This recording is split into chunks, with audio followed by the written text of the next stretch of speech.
Voilà de retour, c'est maintenant le temps de parler de Tesla. À chaque fois, Tesla, c'est un sujet délicat. Ça va bien, ça va mal, on a de nouveaux projets, on a ci, on a ça. Et encore une fois, Marc, Tesla revient dans l'actualité. Oui, bien en fait, Tesla, on pourrait presque faire un bulletin de nouvelles mensuel avec Tesla parce qu'il y a toujours toutes sortes d'affaires qui surviennent avec la compagnie. Et là, avant d'avoir la tête mise à prix par les propriétaires de Tesla, on va dire qu'on reconnaît la qualité technologique et l'idée de Tesla d'avoir été premier. Ça, on va le dire, là, parce qu'on se faisait accuser de toutes sortes d'affaires. Mais il y a quand même des choses assez étranges. Tesla, actuellement, a pu vendre sa Model 3 en Europe. Et là, on attend toujours la fameuse Model 3 de base, hein? La fameuse voiture à 35 000. Ouais. Bien, vous ne l'aurez probablement pas. Parce que Elon Musk a fait une déclaration il y a 2 semaines à peu près en disant, écoutez, la seule raison pour laquelle Tesla fait de l'argent actuellement, c'est parce qu'on vend des modèles haut de gamme. Si on vendait des modèles d'entrée de gamme, on ne serait pas capable d'arriver, on ne ferait pas d'argent. Donc, n'attendez pas votre Tesla Model 3 de base. Jacques, je suis désolé de te le dire. Dans la même veine, Tesla, qui dit faire de l'argent, a aussi décidé d'augmenter ou de tarifer, en tout cas, les superchargeurs. Pendant longtemps, ça a été avec les modèles S, c'était gratuit. Maintenant, il faut payer. Les modèles 3, il faut payer, je pense, c'est 5 000 pour avoir accès au supercharger.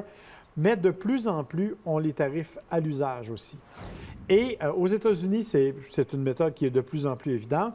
Dans la région de New York, il y a des rapports qui disent que le coût est de 30, je ne me rappelle plus, 30 quelques cents du kilowatt. En tout cas, ça n'avait pas de bon sens. Et ça revenait, c'est pas moi qui ai fait le calcul, là, c'est un média américain, ça revenait à l'équivalent de 7,2 litres au 100, si tu calculais en essence.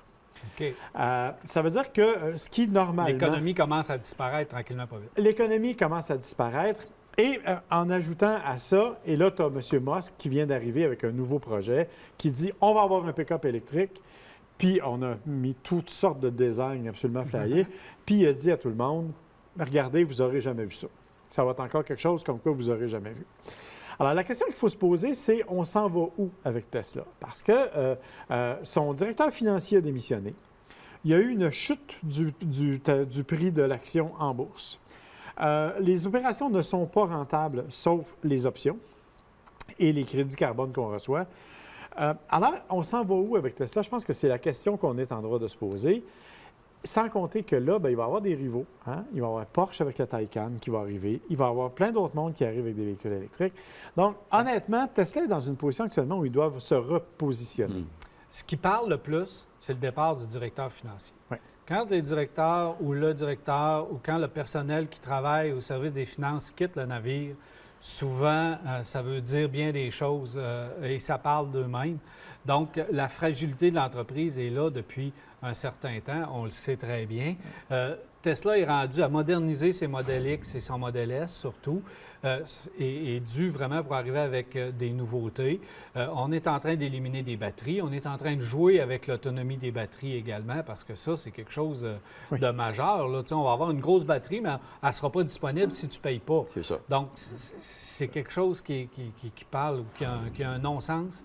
Alors, les rivaux, ce qui sauve présentement Tesla, c'est la lenteur de l'industrie automobile à arriver vraiment avec des véhicules de concurrence. Quand l'industrie va arriver avec un véhicule de concurrence directe, là, vraiment, on va voir la force de Tesla. Et M. Musk n'a pas le choix d'arriver avec un pick-up. Il n'a pas le choix d'arriver avec un nouveau projet. Ça fait combien de temps qu'il a promis ses camions remorques électriques? Ah, c'est sûr. Il y a eu du sociofinancement pour ça. Les gens ont donné des dépôts, puis sont où les premiers? Ah non. Je veux dire, l'Oblast en a racheté presque un an et demi. 125 au Canada. Ça fait presque un an et demi, là, puis on ne les a toujours pas vus. Non. Alors, ça parle beaucoup, ça agit peu, Ouais. mais le temps commence à presser pour Tesla. Mais c'est fantastique, parce qu'il y a une chose, c'est certaine, c'est qu'on met de la pression sur le reste de l'industrie automobile. Exact. On est surveillé par le reste de l'industrie automobile et ça fait bouger les choses. Je pense que Tesla a fait bouger l'industrie plus vite que c'était prévu dans les plans. Alors ça, Fort c'est bon, probablement, ouais. mais M. Musk, à un moment donné, je me demande si on ne devra pas le tasser. Ben, déjà, il n'est plus président. Hein? En partant. Plus président du Non, conseil mais il ne pourra d'administration. plus adresser la parole. Ah. À un moment donné, quand tu dis n'importe quoi puis il n'y a rien qui arrive, là, tu as beau faire parler de ta compagnie, puis il y a le charisme pour le faire, puis ça marche, Parlez-en bien, parlez-en mal, mais parlez-en. Lui, ça fonctionne superbe. Oui. Alors, j'ai hâte de voir. C'est à suivre.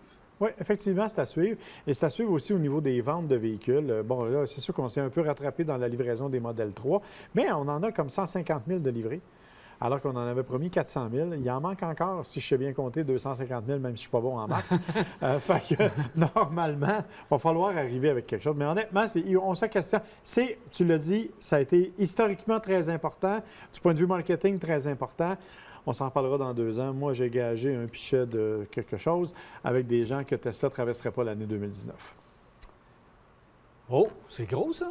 Bien, ne traverseront pas dans leur forme actuelle. Là. C'est-à-dire que la compagnie va encore être là, mais va être associée à d'autres, va avoir été achetée par d'autres, parce qu'il faut changer absolument l'orientation. En tout cas, 2019 ou 2020. Mais peut-être que ça s'en vient plus vite que prévu. Voilà, on s'arrête et on revient.